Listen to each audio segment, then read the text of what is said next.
Welcome MisFits, Pavi and Nami back again to help you crush unemployment and find that dream career, baby. And if you can't tell by our accents, Nami and I are immigrants! Oh my god! And with all the stuff going on lately, we've been reflecting a bit on our own experiences, the good, the bad, and just thinking about how we were on the struggle bus initially when we first got here and how we sort of got through it and assimilated eventually. Yeah, assimilate, that's a big word. Well, a lot of you might be asking, why now? I mean, we don't want to get political and we're not trying to disrespect any cultures. All we want to do is create awareness about it because we do live in a global world, right? We must learn to live happily together. I know. And we joke about it all the time, about the stuff that we wish we knew before we got here. Like all these social and cultural norms and whatnot. It would have been nice. Yeah, I know. There were certain things that we just had no idea about and we just wish that someone had just like sat us down and been like, where's that memo? And this is what you don't do.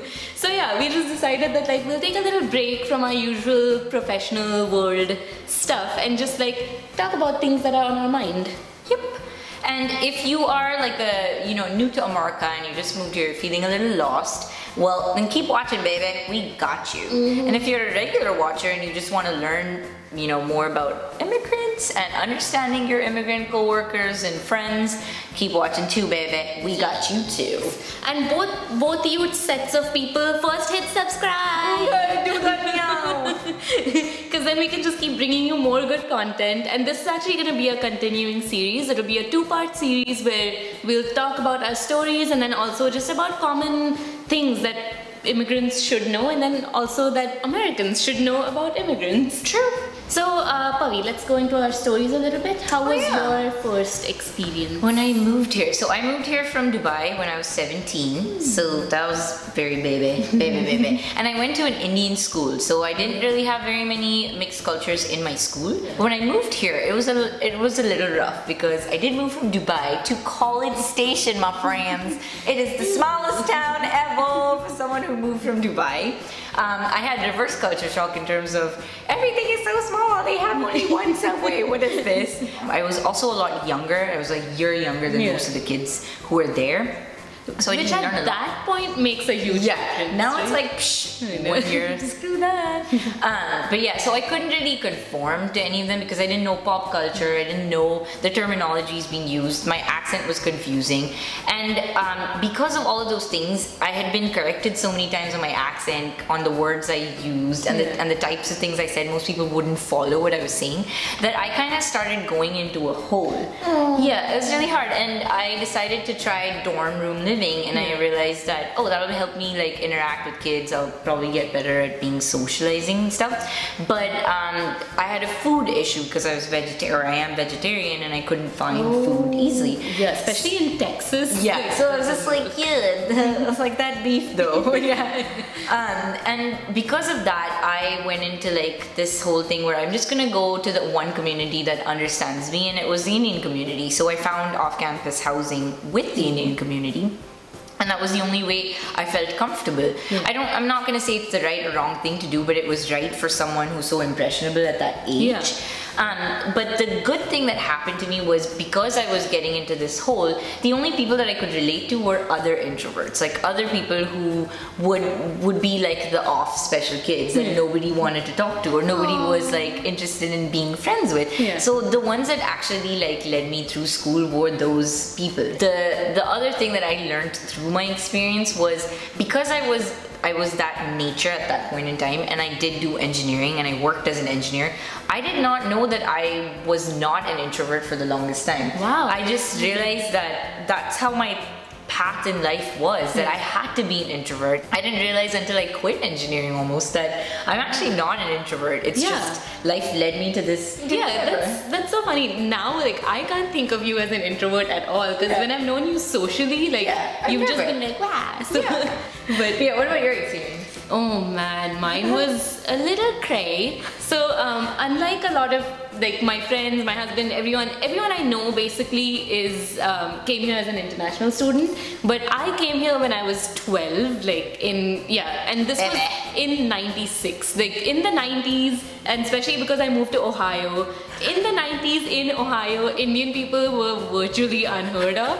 Like now being Indian is, I know, they were like, I was just that hairy, like smelly kid who just nobody understood. Yeah, and at that point, like my knowledge of the US came primarily from Archie comics and Jurassic Park. Yes! So, I know. So then I didn't know how to relate to Americans. Americans didn't know how to sort of perceive me. And so now it's, you know, it's cool. Like when you're Indian, oh, you're exotic. And like now... Thanks, Piggy Chops. I know, Priyanka Chopra exists. So thank you so much, girl. We love you. But back then, I might as well have been an alien. And so also because I moved when I was 12 and like kids are evil at 12. Like that is just a fact. And so yeah, I was bullied a lot. It was bad. But the good thing was that I had my family here because I came with my family. I had my sister with me, and so especially at that age because you're so impressionable, a lot of kids sort of feel this pressure to conform, right? So they immediately like change their accent overnight and stuff. With my sister and I, it was the opposite. You're like, I know. Oh, what idiot flag. Yeah. So we kind of, because we also didn't have a lot of friends in school, we just like stuck to each other and we clung to our Indianness. And so that's why a lot of people are baffled at the fact that like 21 years in this country I still sound like this, whereas everyone else just like sounds completely American. Hello. And so it's because like I just clung to my Indianness and I went the other way. And so eventually over time, I've learned to adapt and I've learned to kind of like tread the line between like being Indian enough where I retain my culture, but then also being American enough where I can very easily interact with, you know, like partake in like society. So yeah, cool. Yeah. Hey, what about, should we get into like venting now that you've started this venting thing? Dude. What should we start with first? What about your name? Oh my god! That is a big issue for both of us, right?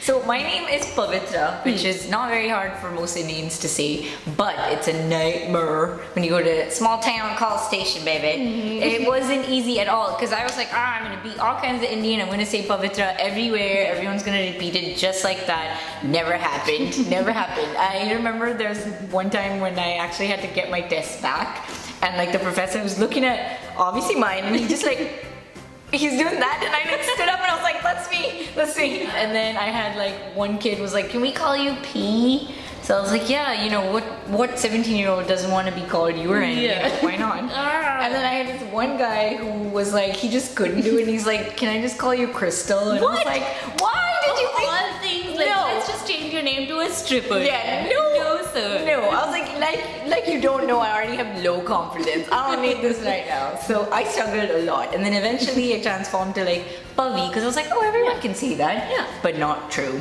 No one could say Pavi. Everybody said Bubby or Bobby. I had the Starbucks guy was B-A-B-I. That never worked out. So now I go by Pavi, which in my mother tongue, and mother tongue is Indian English for native language, it means sinner. So I go by sinner because it's the easiest way to kind of apt actually. Right? Oh dude, I've had so many struggles with my name too. Like, okay, you're an ongoing struggle. Yeah, I still don't know what to call myself half the time, because even to this day, there are times when I'm like, oh, I really want to be called Namrata. Like, I love just being referred to as Namrata, but then it's just so hard because over the years I've gotten like Namrata. In middle school I got Nimrod, which I learned is the devil or something, so I was just like, sinner, devil, I see what's happening. We always had a connection. Soulmates. But then people just like gave up and started calling me like Loretta and Amoretto. Amoretto, that's cool. Hey, what's your names? Finally, like when I got to college, one of my cousins nicknamed me Nami, which I thought sounded really cute, and so I was like, okay, I'll go by Nami. Except even that, people every time, even to this day, when I'm like, oh, Nami, people just automatically, there's a switch that goes off in people's heads and they're like, oh, Nami? And I was like, I just said Nami! How did you get Nami from that? Vietnamese. So yeah, and then now I go by Nami because even through business school and stuff, I got the feedback that it's just easier to have like a shorter name that people can remember when you're networking and stuff. Like a puppy. Yeah. Yes. What about accents? Isn't that like another? That has been a big point of contention for me. You go first. I'll go first because I can tell that you're bubbling and dying here. Well, when I moved, I struggled a lot because I could not understand the Texan accent either. Yeah. People were like either too fast or too slow, or the terminologies were just not something I could process. And I think it was the same for people around me. They just did not get what I was saying. My words were different. We used different terms like mother tongue and stuff. It doesn't exist here. We used thrice, which means 3 times. Which I still want to make a case for. That is still a word. It's a very essay. And then prepone is not a word. Did not know that. I was like, you're killing me here, bro. So I struggled with a lot of terminology, and again, I would keep my talking to a minimum just because I didn't know how to interact. Again, went into that hole. The world lost out. By the way. So yeah, so what happened in the process is that I would only learn like the things that other people said and try to talk like them, just because I was like, okay, I'm gonna speak only 12 words today, so might as well be in an American accent that everyone can understand. And over time I like picked up all the skills of trying to do that, and because I was like, I don't need any more shaming right now. Like, I did not understand anything in the beginning. Like when I had a teammate call me and he was like, where are you at? And I was like, at what? What is this? Like, where is the end of this sentence? I don't understand. And then like I had the lady who at the cafeteria, I ordered fries, and she was like, so for here to go. I was like, what is that? What were these sounds? Are you having a seizure? Because I was like, I don't know what any of this means, because we say take away. Yeah. For here to go is not a sentence. There was no like, do you want blah blah. So it was so rough at first, but then I got over it, and that's kind of how I got over my accent. But I had a technical writing exam, and all chemical engineers have to take it. It was rough because I took the test. It was like it was a simple topic that everybody would understand. I'm pretty well written and well spoken, but not in like conversation. And I think I got the biggest shock of my life because I failed that test, and I was like, God, this cannot happen. Like, I fail. Yeah, I was like, Indians don't do that, okay? And we speak British English. And so when I went to the writing center at the university, and I was like, I don't know what's happening. I don't understand what's wrong with this. The girl at the center was like, oh, it's in cursive, so they didn't follow what you wrote. I was like, get out of here. So, true story, I switched up my handwriting overnight. Oh my God. I took it so offensive, like I took it so offensively that I was like, I cannot fail. Like, I will do everything. I was impressionable, and I know I didn't respect my culture enough to be like, I am cursive. That's traumatic. If you fail something in college, like that's a big deal. Yeah, that would cause me to be like, I'm gonna become a robot now. Yeah. But wait, so you actually like practiced? No, I just just overnight, because I was so depressed. I don't know how to do an R, so I'm always gonna make R capital because that's super clear. Like I was like, every letter, I got you, baby. Actually, that's so funny. I never thought about my writing until right now. Of course, we're old, and we came from a time when like we didn't use laptops and technology. So yeah, we used to have these things. Children, you may need to Google this, but we had this thing called transparencies, which we would like have to write with those erasable markers on, and then you would put this transparency onto the projector so that it would project onto the screen for everybody to see. And so when I was in college and like we had to write on a transparency I was doing the writing for my team because I was like, oh, I have amazing handwriting, which I do, BT dubs, but it's in cursive. I can't do that anymore. I'm sorry. So then like somebody, I think, commented that write in print because no one will understand. And then I was just like, oh crap, I don't know how to write in print. So I wrote it, but then someone, when we projected it, someone in the class made the observation that whoever wrote that wrote A 3 different ways. And I was like, oh my God, they're on to me. But it's you had to do it. I never had to write in print before. I just had to write in cursive. So I was like, now I look like an idiot because I wrote A 3 different ways. Okay, but getting back to the accent stuff, because it's funny, because for me, like, a lot of people make the observation that I've been outside of India for 21 years, but I still sound very Indian. Yeah, you do. And it's funny because my sister and I, we came here at a very impressionable age because I was 12, my sister was 14, and so we got made fun of a lot in high school or in school. But like for us, because we had each other, we at least had the luxury of like having one person in our corner and on our side, and so we like kind of clung to our Indianness. So rather than feeling this pressure to conform, we went the other way. We were like, no, going no, back. sir. You cannot buy my accent. So yeah, so then we just became like uber Indian, and so but the good thing is I kind of learned to just moderate my tone and stuff. Also in India we sound very sort of like sing-song, right? And so we just learned to sort of moderate that, and so now I'm very okay with the way I talk now because I don't sound... Oh, yeah, you still sound out your words. That's pretty cool. That's cool. So I just learned to like Americanize it enough to where Americans can still understand me, but then to where I don't have to change. You obviously had a lot of time on your hands is what I'm saying. Because I was like, I had one night. I was in school, so we didn't have much to do. So guys, we hope that you enjoyed this episode. Like we said, this is a continuing series, so next week we'll talk about some of the do's and don'ts and stuff that we wish somebody had told us. And again, don't mean any offense, but it's just observations that we've made. Yep. So yeah, and we hope that you enjoyed this format. It was a little different from our usual videos where we talk about very like career and professional related stuff.